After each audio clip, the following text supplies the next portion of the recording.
C'est une industrie fondée sur l'imagination qui pourtant peine encore parfois à imaginer des femmes derrière l'écran. Vraiment une femme réalisatrice, là j'ai du mal, je l'ai pas tout de suite. C'est ça le gros problème aussi.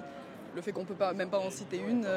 Rare exception dans le cinéma d'animation, récompensée ici pour sa carrière, Joanna Quinn met en scène des héroïnes libres depuis plus de 40 ans.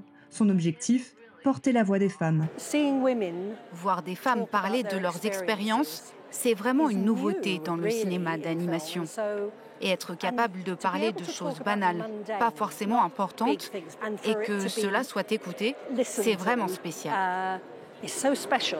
Majoritaires dans les écoles d'animation, les femmes disparaissent au poste clé, une réalité liée à des stéréotypes persistants.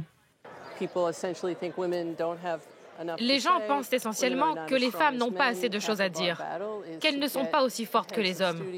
Une partie de notre combat consiste à faire comprendre aux responsables des studios que les femmes apportent de la valeur à leur production, de la diversité, des histoires et des perspectives différentes, et que cela pourrait même leur rapporter plus d'argent. Des femmes moins payées, plus précaires, dont les films sont aussi moins bien financés. Pour certains hommes, c'est compliqué de vous faire confiance.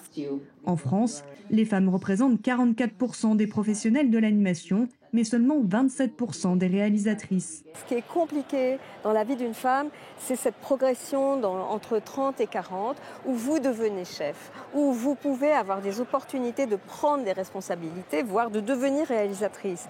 Mais en même temps, vous avez, si vous le souhaitez, l'opportunité de devenir mère. Et donc, il s'agit de conforter, d'aider, de donner confiance. Donner confiance aussi à la nouvelle génération.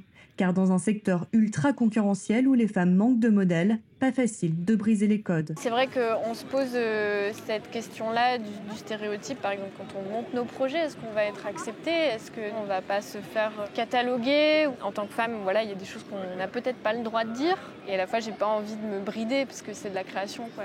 Les associations espèrent atteindre la parité dans le cinéma d'animation d'ici une quinzaine d'années.